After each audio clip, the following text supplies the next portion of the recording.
और गलती जो स्टूडेंट्स अक्सर ही करते हैं एडजेक्टिव्स के यूज़ के दौरान वो ये है कि डबल कंपैरेटिव्स और डबल सुपरलेटिव्स का वो यूज़ कर बैठते हैं। अब डबल कंपैरेटिव्स और डबल सुपरलेटिव्स क्या हैं, आप एग्जांपल्स देखेंगे, सेंटेंस देखेंगे तो आपको समझ हो जाएगी।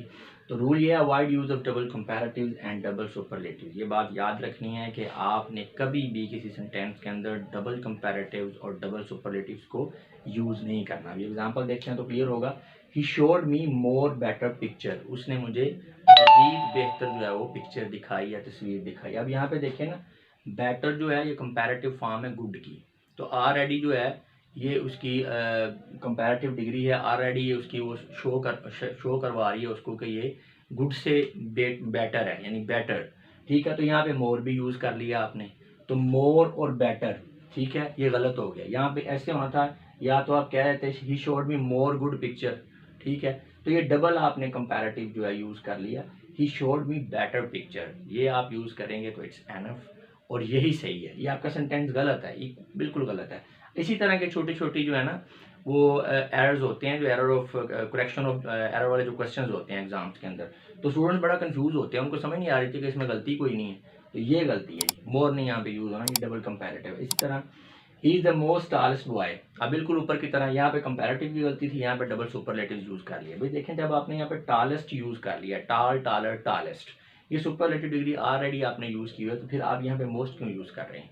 तो ये डबल सुपरलेटिव है। मेरा ख्याल अब आपको समझ आ गई होगी डबल कंपैरेटिव और डबल सुपरलेटिव क्या होते हैं। तो ये गलत है, करेक्ट ये होगा he is the tallest boy, most आप यूज नहीं करेंगे। अच्छा, इसमें एक एक्सेप्शन है, एक्सेप्शन ये है, However, double comparatives and superlatives have been used in the Old English and poetry. अगर आप पुरानी इंग्लिश उठा के देखें, ठीक है, क्लासिकल इंग्लिश और पोइट्री देखें, तो उसमें यूज हो जाते हैं double comparatives and double superlatives. जैसा कि एक सेंटेंस है ये, it was the most unkindest cut of all, ठीक है, तो ये अब यहाँ पे डबल जो है सुपरलेटिव यूज हुआ है ओल्ड इंग्लिश के अंदर, ठीक है। तो आप जब रीडिंग कर रहे हैं तो आपने इसको समझ लेना है कि ठीक है ये ठीक ही है। डेफिनेटली अब आपने तो ओल्ड इंग्लिश में नहीं लिखना ना, तो आप ऐसा नहीं कर सकते कि लिखें और आप कहें कि जी ये ठीक है, मैंने ओल्ड इंग्लिश में लिखा हुआ है। तो ये जस्ट आपके नॉलेज में इजाफा करने के लिए आपने डबल सुपरलेटिव्स और डबल कंपैरेटिव्स को यूज़ नहीं करना। इसी तरह similarly there is no such word as lesser in English, but many best authors have used it as the lesser of the two evils. जी, तो लेसर कोई वर्ड नहीं है इंग्लिश के अंदर, है ही नहीं, तो लेकिन कुछ ऑथर्स हैं उन्होंने लेसर को यूज़ किया हुआ है, ठीक है। अब आप ये यूज़ कर लें कि जी लेसर हमने यूज़ किया, क्योंकि और बहुत से अच्छे ऑथर्स भी यूज़ करते हैं, तो ये गलत है। आपने लेसर को यूज़ नहीं करना। अगर किसी ने किया हुआ है अच्छे ऑथर ने, तो उसको करने दें, उसको आप ठीक समझ लें।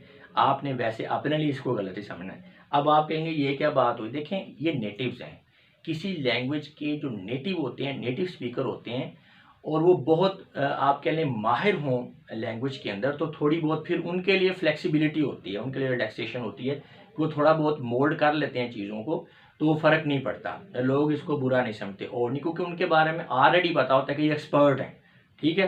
तो जो उन्होंने कह दिया, ठीक है, वो समझ लें बाइबल निकल गई उनके मुंह से, लैंग्वेज के लिहाज से। हमारे उर्दू में भी ऐसे ही है और दूसरी लैंग्वेजेस में भी ऐसे ही।